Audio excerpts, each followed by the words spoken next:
Okay, ये question देखते हैं। Body of mass 4m is lying in xy plane at rest.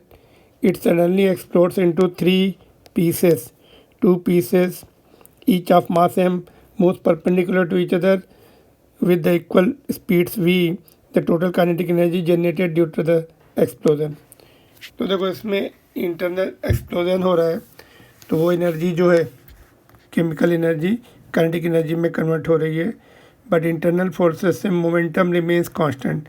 तो system का मोमेंटम कांस्टेंट रहेगा।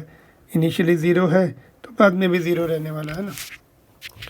तो ये सपोज़ ये पार्ट इधर गया, ये इधर गया, तो नीचे वाला 2m मास की वेलोसिटी निकाल लेंगे मोमेंटम कंजर्वेशन से। p initially equal to p final, initially system rest पर था, तो दोनों मास परपेंडिकुलर जा रहे हैं।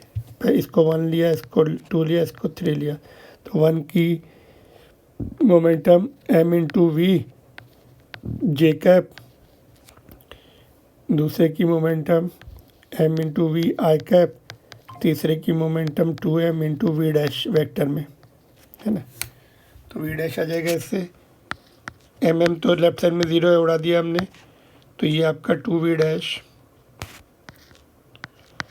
और ये दोनों लेफ्ट में भेज दिए, minus V I cap minus V J cap. अभी मॉड ले लिया, मैग्नीट्यूड हमें चाहिए, काइनेटिक एनर्जी में स्पीड मिलनी चाहिए बस, 2v डैश, और ये क्या आएगा under root of V square plus under root of minus V square plus minus V, coefficient के स्क्वायर होके ऐड हो जाते हैं, तो प्लस में ही आ जाएगा, है ना। तो स्पीड तो V square plus V square बाहर आ गया, रूट के वी बचा, अंडर रूट में 1 + 1, तो वी रूट 2 आ गया ना। और ये वाला 2 नीचे भेज देंगे अभी, V dash is equal to V root 2 upon 2, तो उसको वी बाई रूट 2 लिख सकते हैं ना, ठीक है।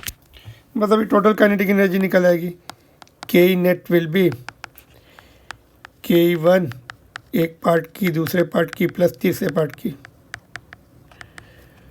तो हाफ एम वी स्क्वायर, दूसरे पार्ट की भी हाफ एम वी स्क्वायर, तीसरे पार्ट की half into 2m into V square, तो वी स्क्वायर बाई रूट 2 है, तो नीचे 2 रहेगा, ये तो 2 से कैंसिल हो गया, ये तीनों 1/2 1/2 1/2, तो 3/2 एम वी स्क्वायर।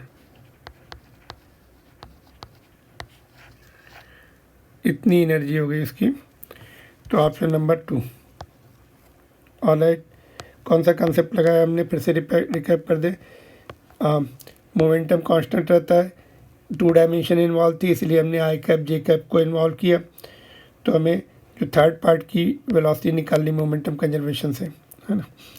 तो यहाँ पे सॉल्व किया हमने वी डैश के लिए, वेक्टर का जो होता है magnitude under root of X square plus a Y square plus a Z square, है ना। अंडर रूट में स्क्वायर हो जाते हैं बिकॉज ऑर्थोगोनल कंपोनेंट रहते हैं आई एंड जे, है ना, एंड के भी, तो under root of V minus V square plus minus V square, तो इतनी आ गई वी डैश की वैल्यू, तीनों की ऐड कर ली काइनेटिक एनर्जी, है ना, तो टोटल ऐड किया तो 3/2 एम वी स्क्वायर।